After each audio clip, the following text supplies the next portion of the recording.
I don't think I can do this anymore. Emily didn't raise her voice when she said it. She just stood there in the kitchen, holding a mug that had gone cold. Jason thought she meant work, stress, something temporary.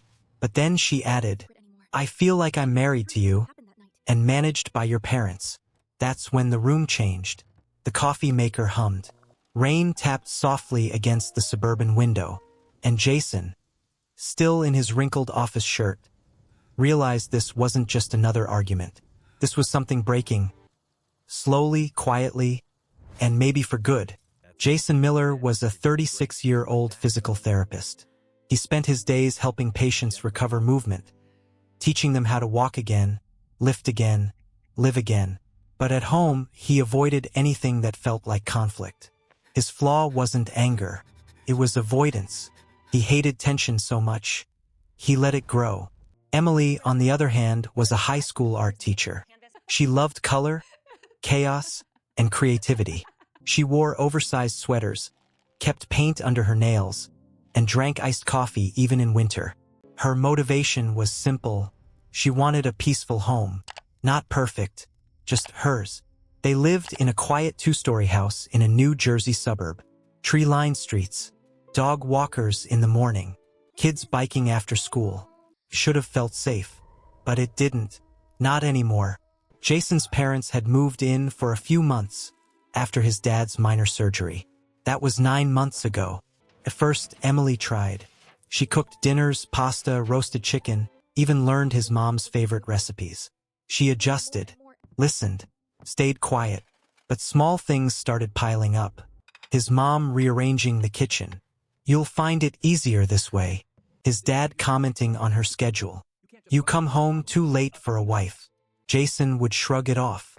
They don't mean anything by it. One night, Emily said softly, Can you just say something? Once. Jason stared at his phone. It's not a big deal, Em. She nodded. Yeah, that's the problem. After that, she stopped asking. It happened on a Friday night.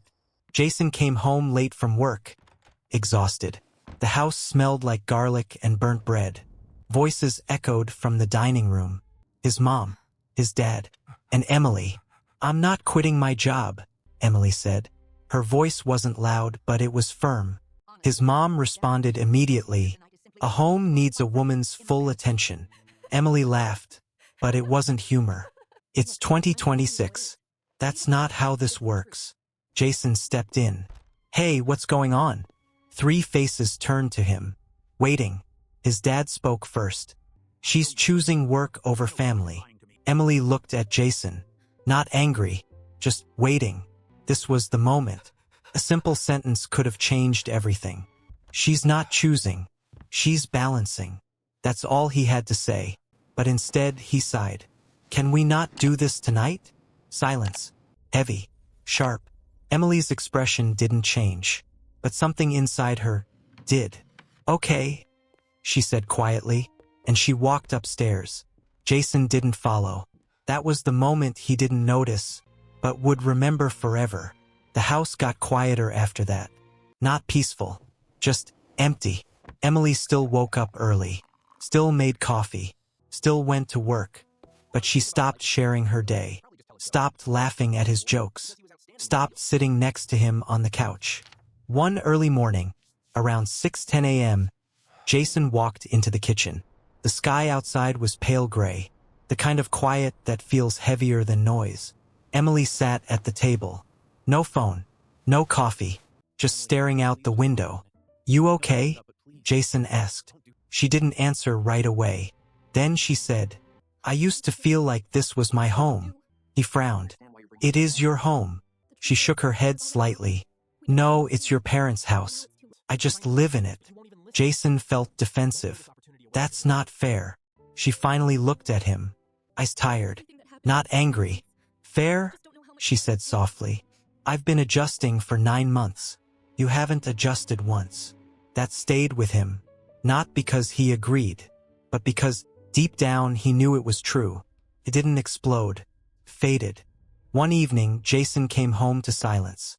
No TV, no music, no smell of dinner. He walked upstairs. The closet door was open, half empty. His chest tightened. No, no, no. He checked the bathroom. Her things were gone. Her toothbrush, her skincare bottles, even the little sticky notes she left on the mirror. On the bed, there was a folded piece of paper. I tried to make space for everyone, but I lost myself in the process. I needed you to stand next to me, not behind them. I'm not leaving because I don't love you. I'm leaving because I don't recognize myself anymore. Emily. Jason sat down slowly. The room felt unfamiliar, like it belonged to someone else. Downstairs, his mom called out, "Jason, did you see where she put the—" He didn't answer. For the first time, he had nothing to say. The days after were uncomfortable, not just because Emily was gone, but because everything felt louder. His parents' voices, their opinions, their presence. Things he once ignored now felt impossible to ignore. She was too sensitive, his mom said one afternoon. Jason looked up. No, he said quietly. She was patient. Silence. His dad frowned. You're blaming us? Jason shook his head slowly. I'm blaming myself. That night, Jason sat alone in the living room. The TV played something he wasn't watching. He kept replaying moments. Emily asking for support. Him avoiding it. Her waiting. Him delaying. It wasn't one mistake. It was a pattern. A habit of choosing comfort over courage. He started noticing things. The way Emily used to hum while cooking. The way she'd leave her shoes by the door. The way the house used to feel alive. Now it just felt occupied. Weeks passed. Jason began setting small boundaries. Awkward ones. Uncomfortable ones. Please don't comment on how I run my house. Emily's job mattered. We need space. It wasn't perfect, but it was something. For the first time in his life, he was choosing. 3 months later, Jason met Emily at a small coffee shop. Neutral ground. She looked different, stronger, more grounded. I'm sorry, he said. No excuses, no explanations, just honest. I thought avoiding conflict was keeping peace, but I was just letting you fight alone. Emily nodded slowly. I didn't need you to fight them, she said. I just needed to know you were on my side. Jason swallowed. I wasn't. There was no dramatic reunion, no instant forgiveness, but there was something real, understanding, and sometimes that's where healing begins. Jason still lived in the same house, but it felt different, quieter, clearer. His parents had moved into a nearby apartment, not because he pushed them out, but because he finally set boundaries. The house smelled like fresh coffee again. Soft music played in the background. Not the same songs Emily used to play, but similar. On the fridge, there was a small painting. Emily had given it to him months later.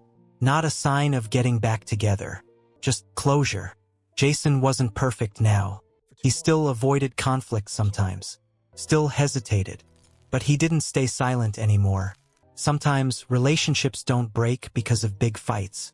They break because of quiet neglect, because someone waits, hoping things will fix themselves, but they don't. Studies in the US show that ongoing family interference is one of the most common hidden causes of long-term relationship breakdown, not because of conflict, but because partners feel unsupported. Tonight, write down one situation where you stayed silent, when you should have spoken up, just one, and ask yourself, what am I protecting by not saying anything?